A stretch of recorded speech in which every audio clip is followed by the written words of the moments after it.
Bienvenue dans ce nouvel enseignement de la Maison des Druidesses du monde de la Terre.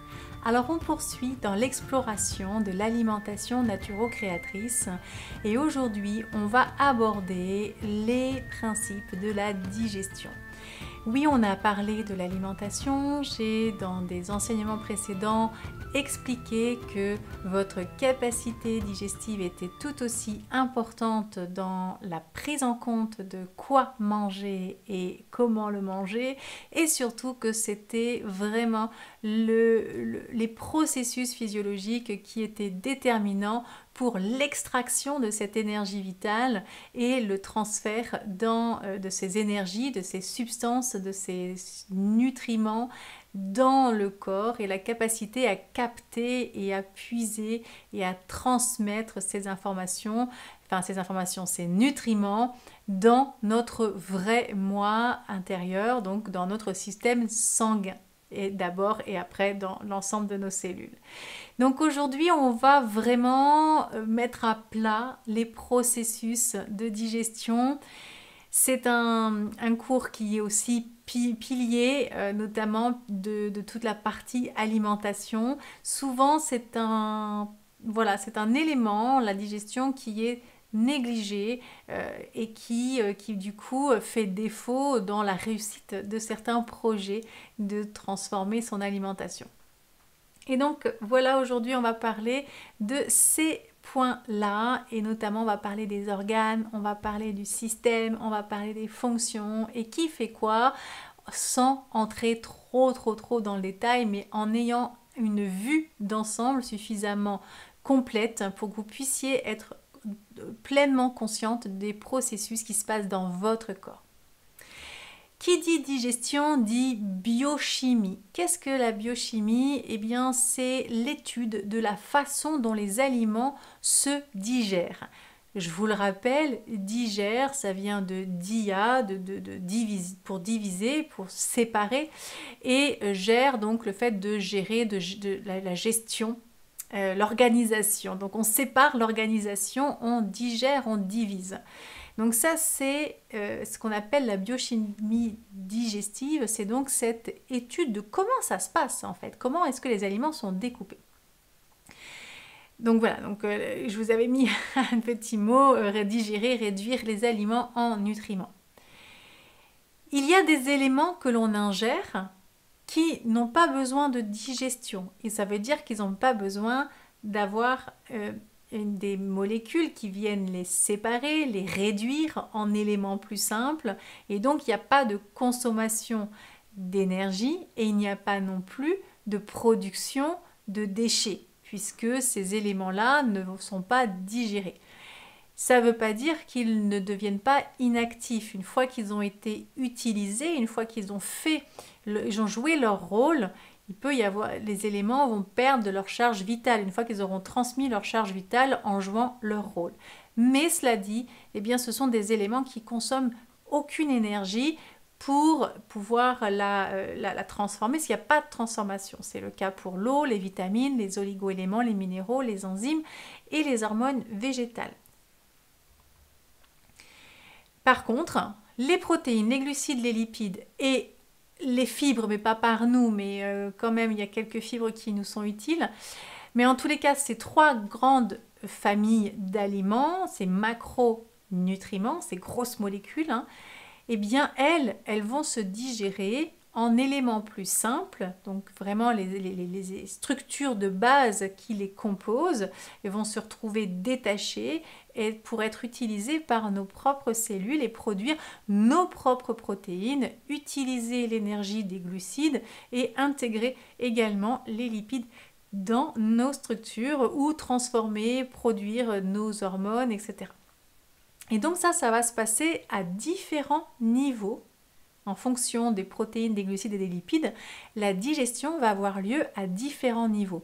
Tout ne se digère pas dans l'estomac, contrairement à ce que l'on peut penser. Une fois que c'est digéré, c'est-à-dire que tout est divisé, les éléments sont absorbés. Donc ça veut dire que l'absorption, c'est vraiment le passage depuis l'extérieur, c'est-à-dire la lumière du tube digestif qui est encore le monde extérieur, puisque dedans il n'y a pas de molécules du soi, il n'y a pas dedans, on n'est pas à l'intérieur, c'est juste un tube qui traverse notre organisme, hein. Voilà, donc on est encore dans le monde extérieur.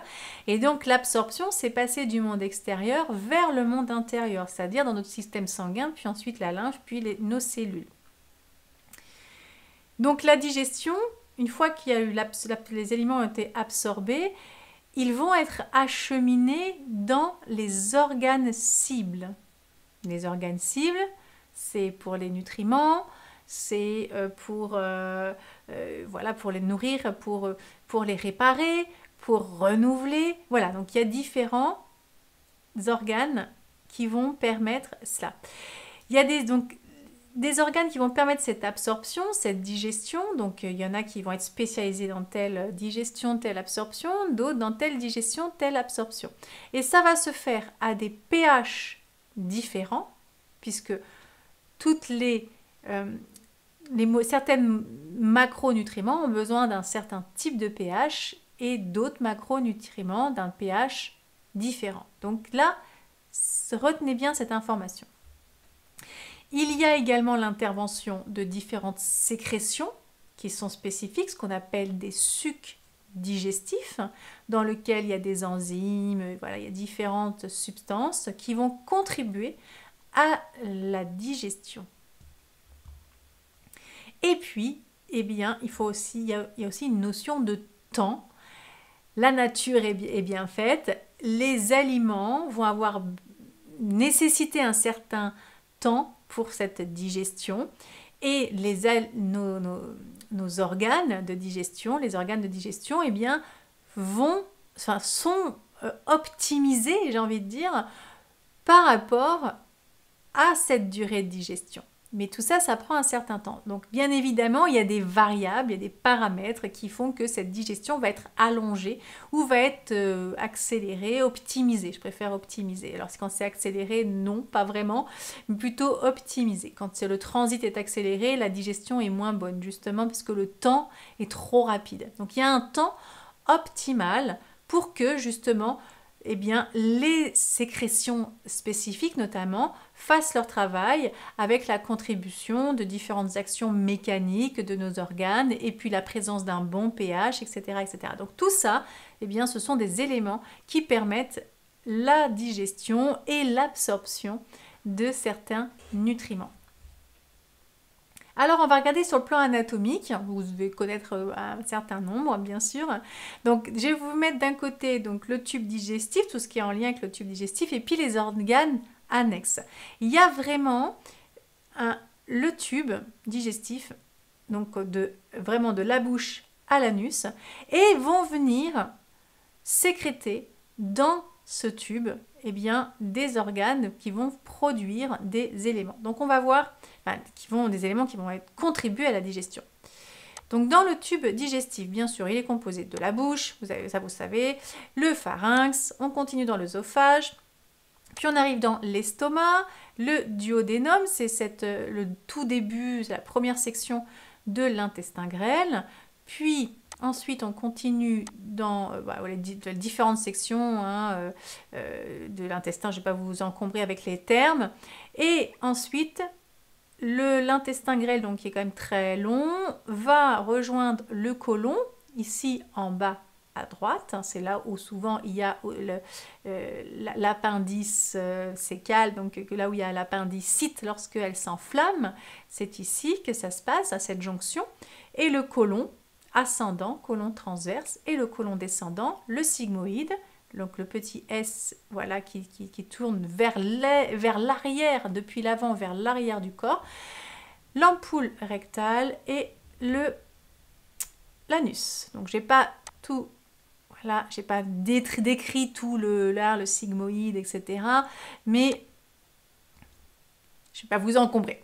Et donc les organes dits annexes, c'est ceux qui vont contribuer à la digestion, mais qui ne font pas vraiment partie du tube digestif, de la digestion en elle-même, mais qui vont contribuer. Donc dans la bouche, on parle des dents, parce que la bouche est la cavité, donc Tout ça, ce sont des cavités et les dents sont des organes annexes, enfin des organes, des éléments annexes qui viennent justement contribuer à la digestion.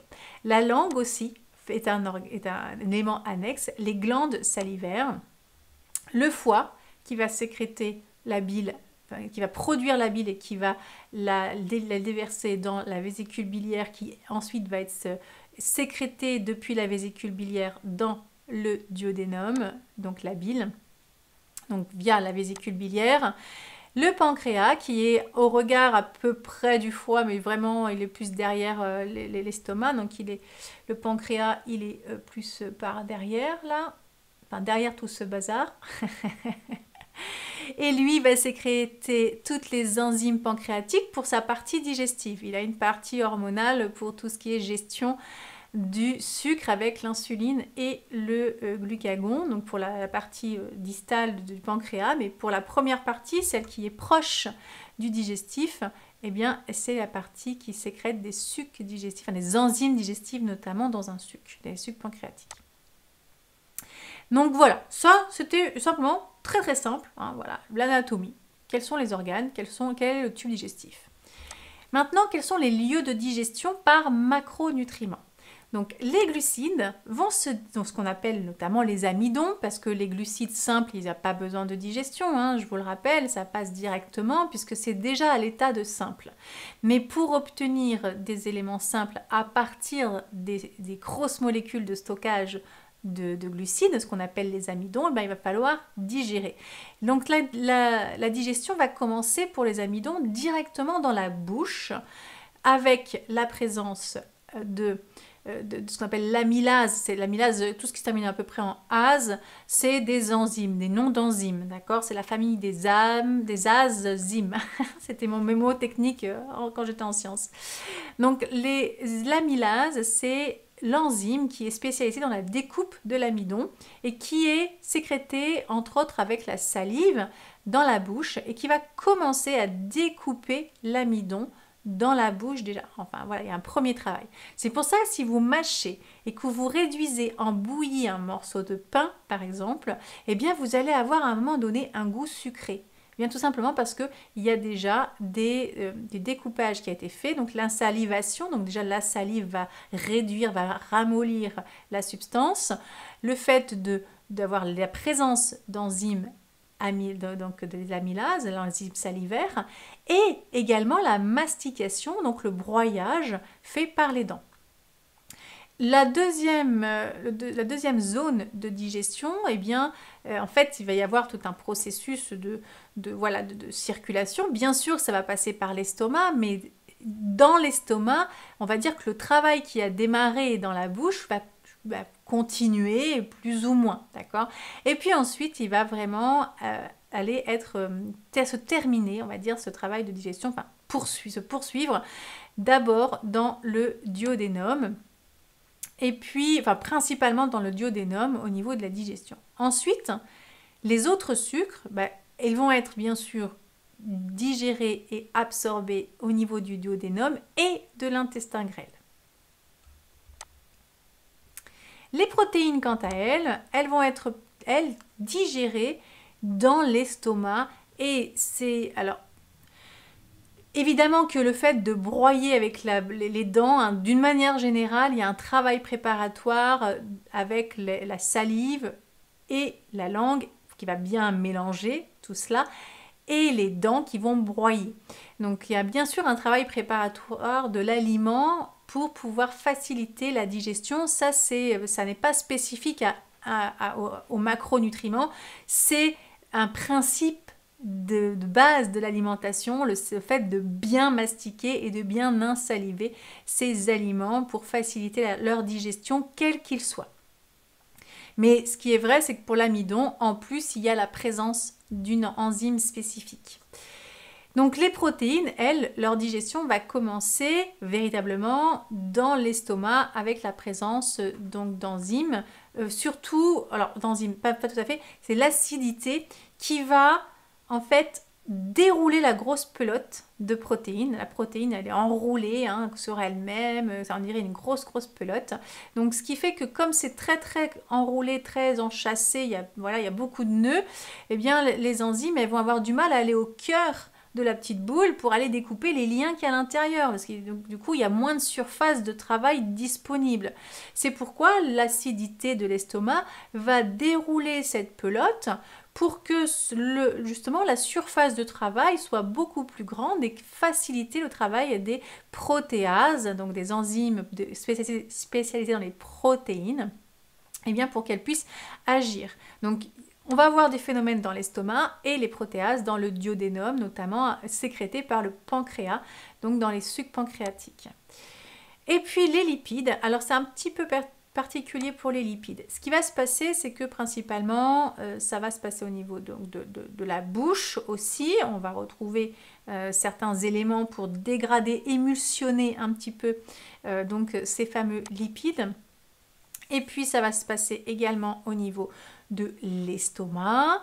Et on va également avoir des phénomènes au niveau du duodénum, donc avec des lipases, donc c'est vraiment voilà, les enzymes des lipides. Donc je ne vais pas trop vous embrouiller avec ça.